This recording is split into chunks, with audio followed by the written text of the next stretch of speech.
Urgent. On May 6, 2010, $1 trillion vanished from the U.S. stock market in under 4 minutes. This is the Apple logo. The total value of this company, along with corporate giants like Coke and Microsoft, disappeared from the books almost instantly. Wall Street floor traders were in a state of panic, while the man responsible sat in his pajamas 3,000 miles away, laughing. Navinder Sarao lived with his parents in West London. He had just made nearly $1 million before lunch by breaking the global financial system. Working alone from a modest bedroom, he had discovered a fatal flaw inside the world's most powerful trading network. Look at this photo of the New York Stock Exchange floor. By 2010, the humans in these trading pits had been largely replaced by a digital landscape. High-frequency trading, or HFT, took over. These are automated algorithmic bots programmed to buy and sell shares in a fraction of a millisecond. These algorithms used a loophole called flash orders. It's like playing poker, but your opponent sees your cards 30 milliseconds before you place your bet. Navinder watched these bots skim his profits for years. He eventually decided to build a digital weapon to fight back. He realized he couldn't outrun a Wall Street supercomputer with a home internet connection. Instead, he designed his bot to lie to them. Navinder programmed his bot to use a tactic known as spoofing. It is highly illegal and remarkably clever. Imagine you're at a crowded auction. To buy a painting cheap, 50 friends storm the room yelling they'll sell theirs for pennies. The room panics, the price drops. You scoop up the painting, and your friends vanish before anyone buys. Navinder's bot did exactly this to the global market. It flooded the order books with $200 million in fake sell requests that he never intended to fulfill.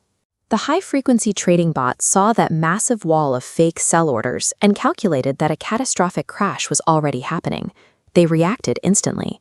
At 2:32 p.m. in New York, the market was already fragile due to the Greek debt crisis, visible in this photo of Athens.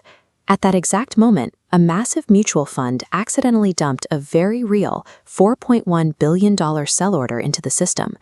The algorithms looked at the real sell-off and Navinder's fake orders, then entered a state of blind panic. The bots started rapidly trading with each other in a downward death spiral. Logic failed completely. As this Accenture logo implies, shares in the global firm dropped from $40 to exactly 1 cent. Meanwhile, Apple stock briefly glitched to $100,000 a share. As the global economy buckled, Navinder turned off his software, walked downstairs, and made a cup of tea.